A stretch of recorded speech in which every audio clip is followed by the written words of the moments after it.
नमो अरिहन्ताणं नमो सिद्धाणं नमो आर्याणं नमो वज्झायाणं नमो लोये सौवसाहुणं एसो पंचनमोक्कारो सौवपावपनासन मंगलानंच सव्वे सिंह पढ़म हवै मंगलम।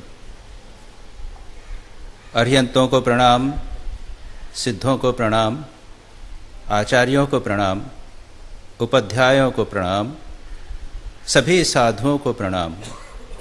ऐसा पंच प्रणाम सभी कल्याण करने वाला है और सभी विपत्तियों को दूर करने वाला है।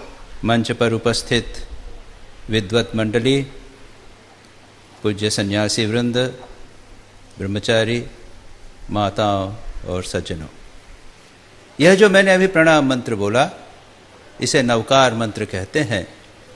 यह प्रसिद्ध विख्यात अत्यंत पावन मंत्र, इसका उच्चारण प्रतिदिन विश्व के असंख्य जैन धर्मावलंबी प्रतिदिन करते हैं।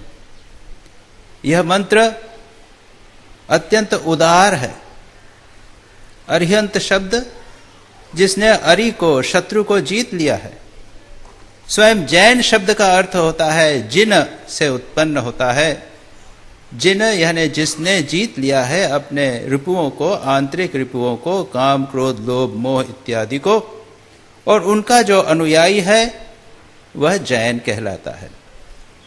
और इस दृष्टि से देखा जाए तो भगवान श्री रामकृष्ण के अनुयायी, बुद्ध के अनुयायी, ईसा मसीह के अनुयायी और इन महापुरुषों ने, इन अवतारी पुरुषों ने अपने काम क्रोध लोभादि को जीत लिया था, वे जिन थे, तो उनके सब अनुयायी भी जैन हैं।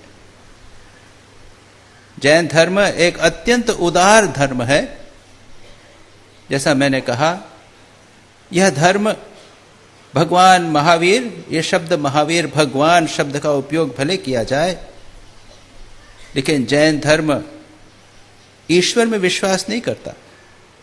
अभी जब मैं यहां पर कुछ व्याख्यान सुन रहा था तो मेरे मन में यह बात उठ रही थी कि सभी लोग एक सार्वभौमिक धर्म की चर्चा कर रहे हैं, यूनिवर्सल रिलीजन की बात कर रहे हैं, और उसके अधिकांश अंश, अधिकांश जो आवश्यकताएं हैं वो जैन धर्म पूर्ण करता है। ईश्वर में विश्वास नहीं करता, न तो दंडदाता ईश्वर और न ही फॉरगिविंग ईश्वर, क्षमापना करने वाला ईश्वर। वो तो कहता है कि प्रत्येक व्यक्ति महावीर बन सकता है। स्वयं महावीर एक सामान्य मानव थे, मानव ही नहीं, एक सामान्य जीव थे। जैन धर्म समस्त जगत को दो में विभक्त करता है, जीव और अजीव, living matter and dead material, non living matter. और ये जीव छोटा कीड़ा भी हो सकता है और धीरे धीरे वह विकसित होकर, इवॉल्व होकर महावीर बन सकता है। मैं और आप, हम भी तीर्थंकर बन सकते हैं। और महावीर जिनके उपदेशों के आधार पर आज का जैन धर्म प्रचलित है, प्रतिष्ठित है, वे भी इसी प्रकार के एक जीव थे जिन्होंने अनेकों जन्मों तक प्रयत्न करके, तपस्या करके अंत में जिनत्व को प्राप्त किया था। उनका जीवन जैन धर्म का आदर्श प्रस्तुत करता है। उनके जीवन में कठोर तपस्या थी। 12 वर्ष तक कठोर तपस्या में लगभग 75% दिन उन्होंने भोजन नहीं किया। कठोर तपस्या में एक स्थान पर ध्यान में खड़े रहते थे। अत्यंत सहिष्णु लोगों ने उन पर आघात किए। किसी ने कान में कीले ठोक दी, सर्प ने दंश किया, उन्होंने चुपचाप सहन किया। और ये उनको क्यों हुआ? उनके पुराने कर्मों के कारण। जैन धर्म कर्मवाद में विश्वास करता है, सारी जिम्मेदारी अपने स्वयं पर ले लेता है। कोई ईश्वर नहीं है जो जगत की सृष्टि स्थिति प्रलय करने वाला है और जो कृपा करने वाला है या दंड देने वाला है। अगर आप किसी व्यक्ति युवक को किताब पढ़ने बैठा है, अगर आप उसको पढ़ने से रोकोगे तो याद रखिए, जब कभी आप कभी आगे चलकर पढ़ने बैठेंगे तो बिजली चली जाएगी। अगर आपने किसी को गाली दी, भला बुरा कहा, आपने उसका अपमान किया, तो 5 साल 10 साल बाद या अगले किसी जन्म में आपका भी अपमान होगा। बहुत महत्वपूर्ण संदेश है यह कर्मवाद का। हमें सावधान रहना चाहिए। पाप और पुण्य की बात नहीं आ रही, यहां क्षमा की बात दूसरे प्रकार से है। मैं जो अभी अंत में आपको क्षमापना की बात कहूंगा, ईसा मसीह के 500-600 वर्ष पूर्व ये क्षमापना को और अहिंसा को जैन धर्म में सामाजिक धर्म का रूप दिया गया था। व्यक्तिगत रूप से हिंसा का त्याग करना, अहिंसा का पालन करना, क्षमा करना, वह तो हो सकता है, लेकिन उसे एक सामाजिक स्तर पर प्रयोगात्मक रूप से करने का एक बहुत बड़ा प्रयोग ईसा के 600 वर्ष पूर्व हुआ था। तो मैं भगवान महावीर की बात कह रहा था।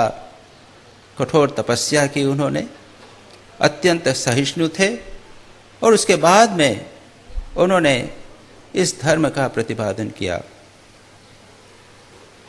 अरिहंत वह है जो अपने आत्मस्वरूप का पूर्ण साक्षात्कार करते हैं, सर्वज्ञ होते हैं और उसके बाद धर्म प्रचार करते हैं। दूसरे श्रेणी के जो जीव होते हैं उन्हें सिद्ध कहा जाता है, और जैन धर्म के अनुसार तो जो सिद्ध है वह अरिहंत से भी ऊपर रहता है, क्योंकि वह पूर्ण रूप से मुक्त आत्मा होती है।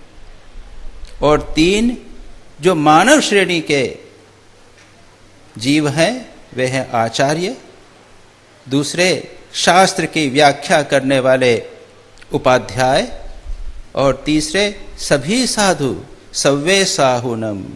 तो कोई भी व्यक्ति गृहस्थ हो या सन्यासी हो, अगर उसमें साधु वृत्ति है तो जैन धर्म के अनुसार वह पूज्य है।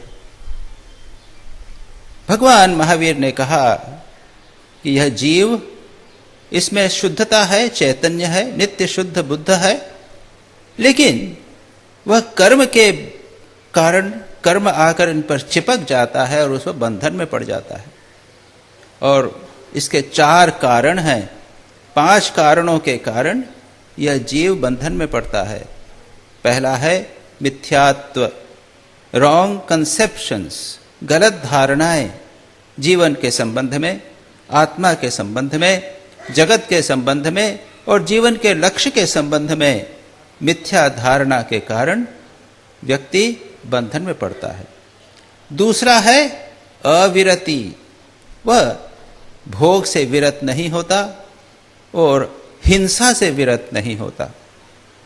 तीसरा है कषाय, और कषाय में 4 बातें आती हैं, क्रोध, लोभ, मान और माया। क्रोध लोभ हम समझते हैं, मान का अर्थ है अहंकार और माया का अर्थ है छल।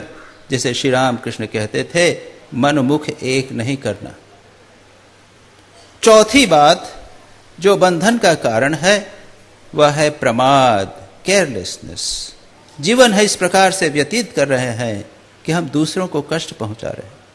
और 5वां योग, और यह योग शब्द जैन धर्म में एक पारिभाषिक शब्द है जिसका अर्थ होता है हमारे शरीर की, मन की और इंद्रियों की क्रियाएं।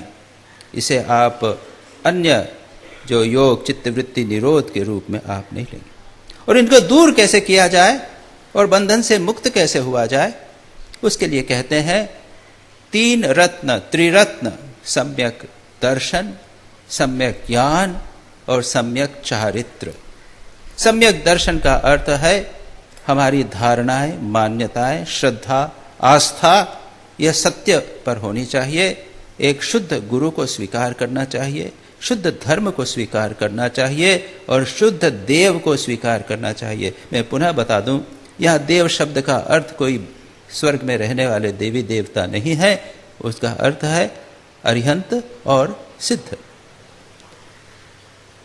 इस सम्यक दर्शन को जैन धर्म में बहुत अधिक महत्व दिया जाता है।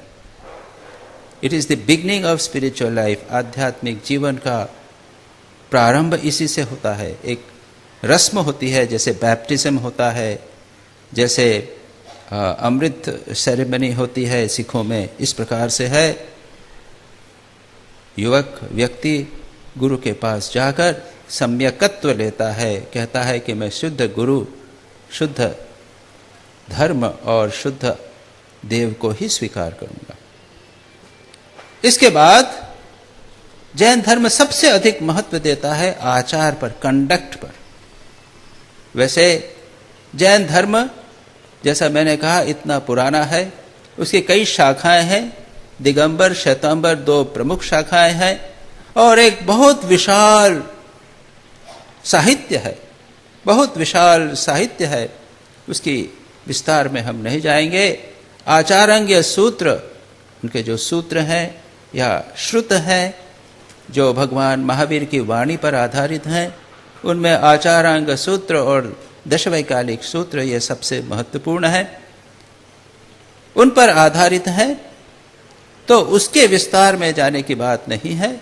मैं केवल इतना बता रहा हूं कि उनके अनुसार सम्यक चारित्र, कैरेक्टर को सबसे अधिक महत्व दिया गया।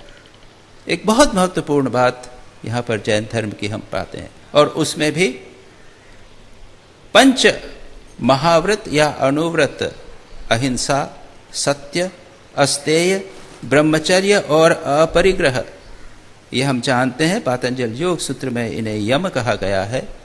जैन धर्म में इन्हें व्रत कहा गया है, 5 व्रत।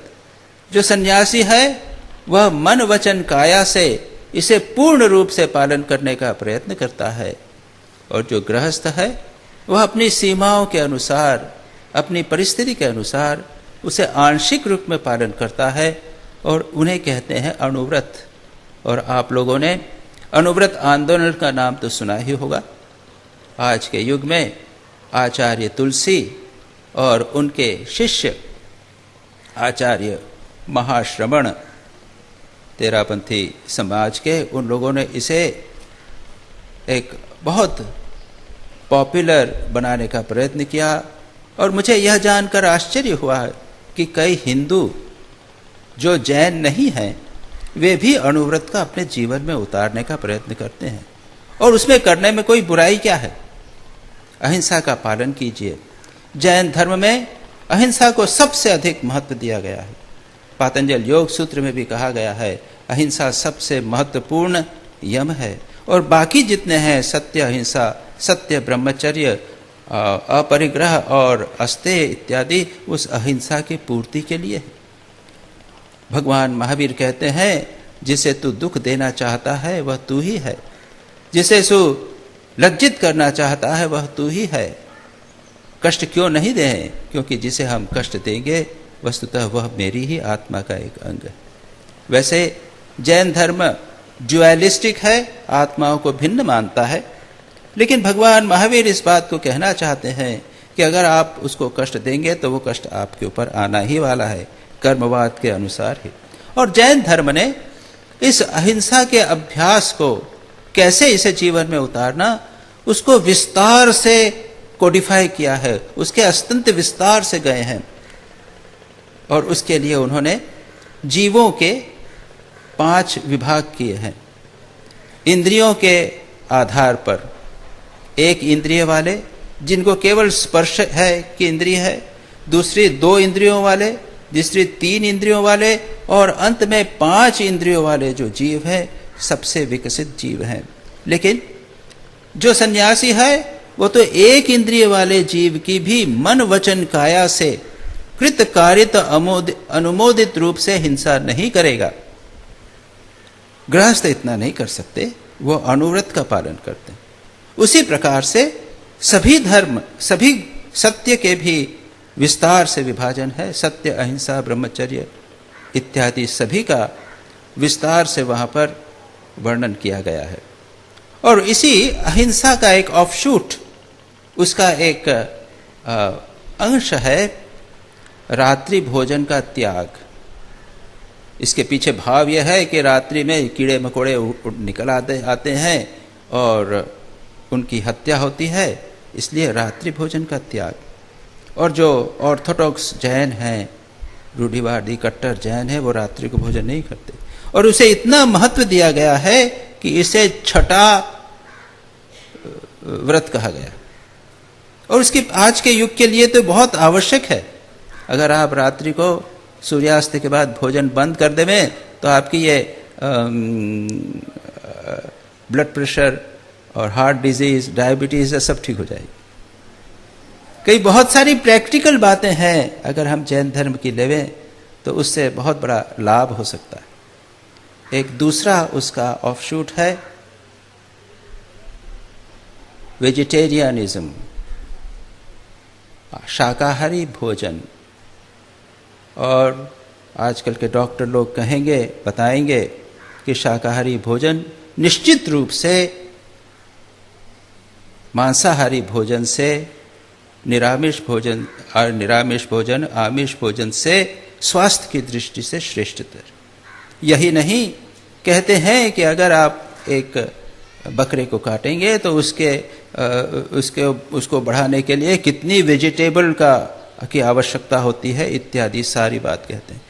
इससे आगे और चलिए, जैन धर्म मानता है कि जो जल है उसमें भी प्राण है, जीव है, एक इंद्रिय जीव है, इसलिए एक बूंद भी पानी को नष्ट नहीं करना। और आज आप जानते हैं कंजर्वेशन ऑफ वाटर, ये सारी बातें। एक कण अन्न को नष्ट नहीं करना। तो जो पक्के जैन हैं भोजन करेंगे थाली में, उसके बाद थाली को पूरी तरह धो डालेंगे और उसको पानी को पी जाएंगे, बिल्कुल साफ थाली करके रखेंगे। अन्न को नष्ट नहीं किए, अन्नम न निंद्यात। और आप जानते हैं कि आज के युग में 40 से 50% लोग ऐसे हैं संसार में जिनको 1 जून पूरा खाना नहीं मिलता। ये सारी जैन धर्म की कितनी महत्वपूर्ण बातें हैं जो सामाजिक दृष्टि से अत्यंत महत्वपूर्ण है। क्षमा करें, मेरा सवन हो रहा है, पता नहीं लगा मुझे। 2 बातें कहकर मैं समाप्त करूंगा। अनेकांतवाद जैन धर्म का बहुत महत्वपूर्ण बात है। अनेकांतवाद, अनेकांतवाद का अर्थ है एक सत्य को देखने के विभिन्न दृष्टिकोण हो सकते हैं और एक दृष्टिकोण को सत्य मानना और दूसरे को सत्य नहीं मानना, यह होगा एकांतवाद। और इसी से झगड़े होते हैं। आपका दृष्टिकोण वह भी ठीक है, मेरा दृष्टिकोण वह भी ठीक है। एक सत्य को देखने के अनेक दृष्टिकोण होते हैं और यह एक सिद्धांत सर्वधर्म समन्वय का, एक साथ बंधुत्व में रहने का एक आधार बन सकता है। और जहाँ तक मैं क्षमा की बात करता हूँ, जैन धर्म में क्षमा को सबसे अधिक महत्व दिया जाता है। जैन धर्म में जो उनका जो संवत्सरी कहते हैं, ईयरली डे, 9 दिन का व्रत होता है। उसके बाद अंतिम ईयरली डे पर सभी लोग मिलते हैं, मंदिर में या उपाश्रय में जाते हैं और वहाँ पर संसार के सभी लोगों से प्रार्थना करते हैं, खमामि सर्वभूतेषु सर्वे भूता खमन्तु मे, मित्ति में सर्वभूतेषु वेरम मेन केन वी। मैं संसार के समस्त प्राणियों को क्षमा करता हूँ, मैं संसार के समस्त प्राणियों से क्षमा मांगता हूँ। मेरी किसी भी व्यक्ति से दुश्मनी नहीं है, किसी से वैर नहीं है, मैं सभी से मैत्री है मेरी। और यह बात ऑर्थोडॉक्स जैन अपनी पूजा या जिसे है वो सामायिक कहते हैं, प्रतिदिन का जो ध्यान है, उपासना है, उसके अंत में प्रतिदिन करता है। क्षमा को अत्यंत महत्व दिया गया है जैन धर्म में। अंत में एक श्लोक हेमचंद्राचार्य का बोलकर मैं अपनी बात समाप्त करूंगा। सत्वेषु मैत्री गुणेषु प्रमोदः क्लिष्टेषु जीवेषु कृपा परत्वं माध्यस्थ भावं विपरीत वृत्तो सदा ममात्मा विदधातु देव। समस्त प्राणियों से मेरे मन में मैत्री होवे। जो गुणी लोग हों उनको देखकर मुझे प्रमोद होवे, आनंद होवे। जो दुखी हों उनके प्रति मेरे हृदय में कृपा होवे, और जो मेरे से विपरीत भाव वाले हों उनके प्रति मेरा उपेक्षा का भाव होवे। धन्यवाद।